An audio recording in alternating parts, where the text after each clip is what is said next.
अस्सलाम वालेकुम Pakistan. Hello viewers, this is me your host Alam Shaikh, watching my YouTube channel Aladdin reaction. तो viewers, आज हम बात करने जा रहे हैं अपनी पाकिस्तानी आवाम से कि India versus Pakistan education system, education sector किसका ज़्यादा अच्छा है, किसका ज़्यादा ग्रूम है, कौन से मुल्क के बच्चों को ज़्यादा फैसिलिटीज़ मिलती हैं। तो चलते हैं पाकिस्तानी आवाम के पास। आप हमारे साथ रहिएगा, वीडियो के एंड पे मिलते हैं। अगर आप कुछ भी बताना चाहते हैं, अपना कोई भी इन्फॉर्मेशन हमारे साथ शेयर करना चाहते हो तो कर सकते हैं कमेंट बॉक्स में।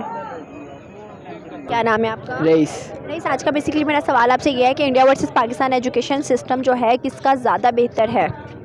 ऑब्वियसली इंडिया का ज़्यादा है, आपको भी पता होगा। आप देखें, पढ़ी लिखी मुझे लग ही रही हैं, तो लिटरेसी रेट भी आप पता होगा कि क्या होता है, और वो ऑब्वियसली इंडिया का ज़्यादा है। ये बल्कि तकरीबन एशिया पैसिफिक की बात करें आप, तो इंडिया सबसे ऊपर होगा, आई थिंक सो।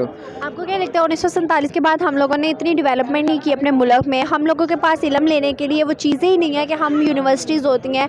इवन कि आप देखते हो कि इंडिया की 100 यूनिवर्सिटीज़ ऐसी हैं जो कि मोर देन बहुत ज़्यादा फैसिलिटीज़ देती हैं अपने स्टूडेंट्स को। हमारे यूनिवर्सिटीज़ देख लो, हमारे यहाँ पर छोटे इलाकों में यूनिवर्सिटी का नामो निशान नहीं होता, स्कूल भी होते हैं कई इलाकों में। तो आप क्या समझते हो कि हमारा एजुकेशन जो सिस्टम है, जो सारे वो है यूनिवर्सिटी, स्कूल्स, कॉलेज वगैरह, वो उनसे ज़्यादा नीचे क्यों? देखें, अभी आपने एक बात किया, रूरल एरियाज़ में जो स्टडी की डेवलपमेंट है, जो इंस्टीट्यूशन डेवलपमेंट है, वो तो बिल्कुल भी नहीं हो रही है, बिल्कुल ज़ीरो लेवल पे, बल्कि माइनस में चली गई होनी है अब तो। और लाइक वहाँ से जैसे आप टैलेंट स्नैच नहीं कर सकते, सबसे पहली बात। और इंडिया की बात करें तो इंडिया के जो रूरल एरियाज़ हैं वहाँ से बहुत ज़्यादा टैलेंट नॉच किया गया, उनको फैसिलिटीज़ प्रोवाइड की गई हैं। अब पाकिस्तान में देखें ना, कि जो जिसके पास पैसा है वो चला जाता है Oxford university, London, America, California, Las Vegas, इधर जाके वो पढ़ के आता है। आप ये देखते हो कि इंडिया में ऐसी कितनी यूनिवर्सिटीज़ है जो फ्री ऑफ कॉस्ट है, ताकि बच्चे जो नहीं ले सकते एजुकेशन वहाँ आके हासिल कर सकें। हाँ बिल्कुल, ये देखिए उनका एक इनिशिएटिव है बहुत अच्छा स्टूडेंटशिप के लिए, कि लाइक अगर आप अफोर्ड नहीं कर सकते हैं आगे आपकी, मतलब लाइक अगर आप जॉब करते हैं तो आपको डिस्काउंट्स भी मिलते हैं वहाँ से। बिल्कुल, मेरे कुछ 3-4 इंडियन फ्रेंड्स हैं जो इस तरह स्टडी करें, लाइक जो जॉब्स भी करते हैं और साथ साथ स्टडी भी करते हैं, उनको उनके स्कॉलरशिप बेस पे काफ़ी डिस्काउंट भी मिलता है स्टडी में। और वो यकीन करें कि इसके बाद जो मेहनत की वो एक इंटेंशन होती है बंदे की, वो एक लेवल पे होती है। बिल्कुल ऐसे ही है। तो आपको क्या लगता है कि हमारा एजुकेशन सिस्टम बहुत पीछे है हर ममालिक से? इवन कि आप देखते हो कि इंडिया जो है अमेरिका और चाइना और रशिया, इस तरह के बड़े इलाकों, बड़े मुल्कों को वो भी कम्पीट कर रहा है। आप क्या समझते हो, अगर हम ऐसे ही चलते रहे तो पाकिस्तान तो बहुत पीछे रह जाएगा? हाँ बिल्कुल, रह चुका है जी, रहना गया इसने काफ़ी सेक्टर्स में, काफ़ी निशेज़ में ये पीछे है अभी तक। अब लाइक कह लें कि अभी तो कुछ कह नहीं सकते कि आगे क्या फ़ोरकास्ट किया जा सकता है। अभी तो बस जो ऑनगोइंग चीज़ें चल रही हैं वही अच्छे से चल रही हैं, तो वही काफ़ी है। ठीक है, सही है। बहुत अच्छा लगा बात करके, थैंक यू सर। क्या नाम है आपका? मेरा नाम अरसलान। अरसलान, क्या करते हो? मैं स्टूडेंट हूँ। अच्छा अरसलान, मुझे ये बताओ कि India versus Pakistan education system और सेक्टर किसका ज़्यादा अच्छा है, इंडिया का या पाकिस्तान का? अब विदाउट एनी डाउट इंडिया का। आप वहाँ पे देखें, उनका जो उनका हायर सेकेंडरी स्कूल है जिसमें वो 8 से लेकर 12 तक पढ़ाते हैं। आपको मैं एक न्यूज़ दे दूँ, अभी मुझे आजकल इन दिनों में पता चली है कि पाकिस्तान में भी वो लोग उनको फॉलो करके ये निज़ाम लाने वाले हैं। यानी कि जो कॉलेजेस हैं वो अब 9-10th भी पढ़ाएंगे और फर्स्ट ईयर सेकेंड ईयर भी पढ़ाएंगे। इंडिया में ये पहले से होता है, अब हम उनके रूल को फॉलो कर रहे हैं। क्यों फॉलो कर रहे हैं? क्योंकि वो बहुत अच्छा जा रहा है। वो अपने बच्चों को कंप्यूटर के मामलात में इतना आगे लेके जा रहे हैं, मतलब कि कह रहे हैं आईटी सेक्टर जो उनका है, उनको उनकी बेस इस तरीके से बना देते हैं कि उनको जब वो यूनिवर्सिटी लेवल पे पहुंचते हैं तो वो अलग लेवल पे ही होते हैं। कॉलेज लेवल में उनको आईटी का इतना काम आ जाता है कि यहाँ के ग्रेजुएट स्टूडेंट को भी नहीं आता।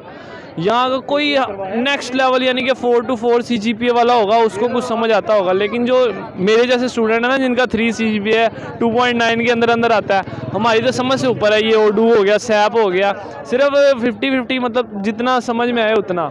इंडिया का जो स्टूडेंट है ना, इंडिया कामयाब ही इसीलिए है क्योंकि वो जो अपने स्टूडेंट की बेस बनाता है ना, वो बेस ही इतनी अच्छी बना देता है कि मतलब कि जब तक वो ग्रेजुएशन लेवल पे पहुंचता है वो अपनी अपनी समझ लें कि इनकम स्टार्ट कर देता है। यहाँ पे तो बच्चों का क्या, मैं खुद स्टूडेंट हूँ, मेरा भी यही प्लान है कि यार ग्रेजुएशन होगी तो जॉब मिलेगी, ठीक है। वहाँ पे जब बच्चा एंटर करके निकलता है उसको पता है कि मुझे अब जॉब कंफर्म है, क्योंकि उसके हाथ में स्किल्स होते हैं हमारे। तो आपको क्या लगता है, आपने कहा है जैसे कि वहाँ पे जॉब्स प्रोवाइड की जाती है, आपको क्या लगता है ऐसे गवर्नमेंट चलती रही तो गवर्नमेंट हमारी नाअहल ही रहेगी और हम सिर्फ ऐसे ही नीचे नीचे नीचे और नीचे दबते रह जाएंगे? बिल्कुल बिल्कुल। हमारे यहाँ पर देखिए, मैं एक बात आपको बताता चलूँ, आजकल जो पॉलिटिकल क्राइसिस चल रहे हैं, इसके चक्कर में हमारे जो स्टूडेंट हैं, जितने स्टूडेंट हैं, लड़कियाँ लड़के, वो स्कूल कॉलेजेस जाने के बजाय जलसों में जा रहे हैं। तो कैसे पढ़ेंगे हम, बताएं।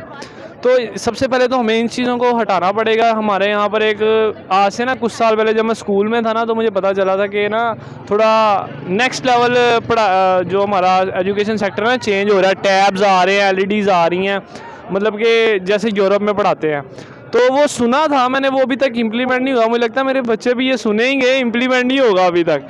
तो हाँ, कहने का आपको क्या लगता है कि ऐसे ही चलता रहा तो पाकिस्तान का फ्यूचर और इंडिया का फ्यूचर क्या नज़र आता है आपको? कहा जाता है कि इंडिया जो है इस टाइम जो है बहुत ज़्यादा तरक्की याफ्ता है, आने वाले सालों में और ज़्यादा तरक्की याफ्ता होगा। इवन के चाइना आप देख लें और ये US, इसका लिटरेसी रेट भी इंडिया को बराबर आ रहा है। बिल्कुल, आप देख लें, चाइना को तो उसने वैसे ही बीट कर दिया है। एशिया की इस टाइम सबसे बड़ी कंट्री इंडिया बन चुका है। फॉरेन कंट्रीज़ वहाँ पे इन्वेस्ट कर रही हैं, क्यों कर रही हैं? उनको वहाँ पे फ़ायदा नज़र आ रहा है। हमारी तरफ क्यों नहीं देखती, उनको यहाँ पे गुर्बत नज़र आ रही है। वो सोचते हैं इन्होंने हमसे कर्जा मांगना है। तो अगर हम ऐसे ही चलते रहे ना, यकीन करें कुछ नहीं हो सकता। ये आज से 30 साल बाद भी हम ऐसे ही रहेंगे अगर हम चेंज नहीं लाएंगे। इंडिया चेंज लाता है, उसने जिम्मेदारी समझी है अपने सेक्टर को अच्छे करने के लिए। उसने अपना एजुकेशन सेक्टर अच्छा किया, एजुकेशन सेक्टर अच्छा करने से उनका IT सेक्टर अच्छा हुआ, वो IT सेक्टर अच्छा हुआ तो उनका निज़ाम अच्छा हो गया। बिल्कुल ऐसी है। तो क्या लगता है कि पाकिस्तान इंडिया जो है US को बीट कर सकता है?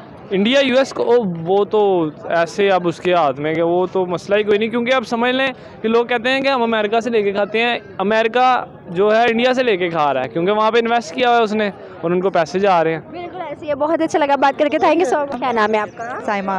साइमा, आज का बेसिकली मेरा सवाल आपसे ये है कि इंडिया वर्सेस पाकिस्तान, आपको क्या लगता है किसका सिस्टम जो है एजुकेशन वो ज़्यादा अच्छा है, कौन सेक्टर में ज़्यादा अच्छा जा रहा है? अगर पाकिस्तान की बात की जाए तो ऑब्वियसली मैं ये तो नहीं कहूँगी कि पाकिस्तान का जो है वो इंडिया से बेहतर है या बेटर है, लेकिन उनका अपनी जगह पे अच्छा होगा। लेकिन जो हमने तो फैक्ट पे बात करनी है ना। पाकिस्तान का, मैं इस पे बात कर लेती हूँ कि पाकिस्तान का जो एजुकेशन सिस्टम है ना, यहाँ पर एक बुरी चीज़ ये है कि यहाँ का एजुकेशन सिस्टम इक्वल नहीं है। कहीं पे प्राइवेट सेक्टर पे जाएँ तो कहीं बहुत अच्छा लेवल है और गवर्नमेंट सेक्टर पे जाएँ तो वहाँ पर उसका कोई हाल ही नहीं है। तो ये चीज़ होनी चाहिए कि जो एजुकेशन लेवल है वो इक्वल होना चाहिए पूरे कंट्री में। बिल्कुल ऐसी है। तो आपको क्या लगता है कि इसी तरह 1947 के बाद हमारे यहाँ पर यूनिवर्सिटीज़ देख लें, जितनी भी यूनिवर्सिटीज़ हैं, मतलब वो उनमें इतनी ज़्यादा कॉस्ट होती है ना, इतनी ज़्यादा फीसिस होती हैं कि बच्चे अफोर्ड नहीं कर पाते, ठीक है। गवर्नमेंट यूनिवर्सिटीज़ में मेरिट इतना हाई होता है। उसके अलावा जो नॉर्मल इलाके हैं हमारे छोटे तबका कह सकते हैं, रूरल सिटीज़, तो उसमें जो होते हैं यूनिवर्सिटीज़ का नामो निशान नहीं होता। तो इस चीज़ पर आप क्या समझती हैं फिर? बिल्कुल होना नहीं चाहिए ऐसा। एजुकेशन सिस्टम को बेहतर बनाना चाहिए और मेरा ख्याल है कि जो हमारे गवर्नमेंट सेक्टर पे जाएं, यानी कि जो हमारे इस चीज़ के ज़िम्मेदारान हैं उनको सोचना चाहिए और इसको बेहतर बनाना चाहिए। बाकी अब हम लोग क्या कर सकते हैं। बिल्कुल ऐसे है। तो आपको क्या लगता है कि इंडिया ने बहुत ज़्यादा डेवलप किया, अपने 15 साल उन्होंने अपने एजुकेशन पे लगाए हैं, क्या वजह लगती है आपको कि उन्होंने अपने एजुकेशन में इतनी तवज्जो दी है? क्या उनको इनका बेनिफिट था?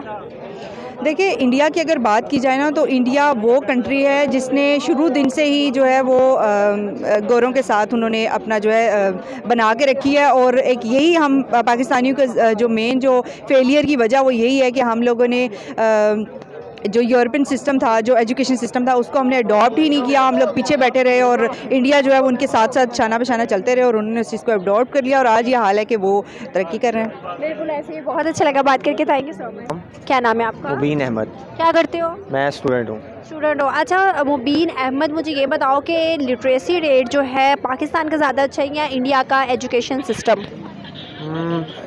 मैंने पहले लिटरेसी रेट बनाना ही है एजुकेशन का। एजुकेशन किसका अच्छा है? अच्छा, हमारा पाकिस्तान अगर कंपैरिजन किया जाए, पाकिस्तान में लोग अब काफ़ी जो है पाकिस्तान ने की है तरक्की, लेकिन इंडिया से कंपैरिजन किया जाए, मुवाजना किया जाए तो मुझे जो मेरा तज़किया कहता है, मेरा एनालिसिस कहता है वो ऐसा है कि इंडिया ज़्यादा तरक्की याफ्ता है। उसकी ये वजह नहीं है कि वो उनके पास पैसा बहुत है, वो मैं पिछले एक रिसर्च पढ़ रहा था, तो वो इतने यानी कि इल्म के भूखे हैं कि वो अपनी किडनी तक जो है ना बेच देते हैं। आपने भी शायद इस बात पर रिसर्च की हो, तो वो किडनी तक बेच देते हैं, अपने जो है जिस्म के अज़ा बेच देते हैं, इतनी वो मोहब्बत करते हैं। ये तो मानना पड़ेगा कि हमारे अंदर जो है ना पाकिस्तानियों के अंदर इल्म की जो है बहुत ज़्यादा किल्लत है, एजुकेशन की बहुत ज़्यादा, तालीम की बहुत ज़्यादा किल्लत है। जब तक ये किल्लत ख़त्म नहीं होगी, मैं नहीं समझता कि हम जो है तरक्की याफ्ता ममालिक में शुमार हो सकते हैं। हमें इल्म से मोहब्बत, इल्म से प्यार करना पड़ेगा, फिर हम बिल्कुल ऐसी है। तो आपको क्या लगता है कि 1947 के बाद से अभी तक हमारा वही सब कुछ चल रहा है? इल्म ना किसी को शौक़ है, ना कोई हासिल करने की कोशिश करता है। लेकिन अगर यहाँ एज़ कम्पेयर टू इंडिया देखते हैं, हर जगह इंग्लिश बोली जाती है, इवन कि वो लोग बहुत ज़्यादा आइडियाज़ वाले हैं। अच्छा, अगर जहाँ तक बात ना इंग्लिश की, तो यहाँ पर तो आवे का आवा ही बिगड़ा हुआ है। यहाँ पर इंग्लिश की बात तो अलग है, यहाँ पर उर्दू सही तलफ़ुज़ के साथ नहीं बोली जाती। इवन मैं भी ये नहीं कहता कि मेरा तलफ़ुज़ बहुत ज़्यादा अच्छा, लेकिन आम फहम को समझ आ जाए यार। हम उर्दू की भी जो है ना ऐसी की तैसी कर देते हैं। तो ये है कि हम नहीं कहते कि यार आप दूसरी ज़ुबानें सीखें, लेकिन अपनी ज़ुबान पर तो आपको इतना अबूर हासिल होना चाहिए ताकि आपको पता लगना चाहिए यार ये वाकई पाकिस्तानी है। ठीक है, बिल्कुल ऐसी है। बहुत अच्छा लगा बात करके। Thank you so much.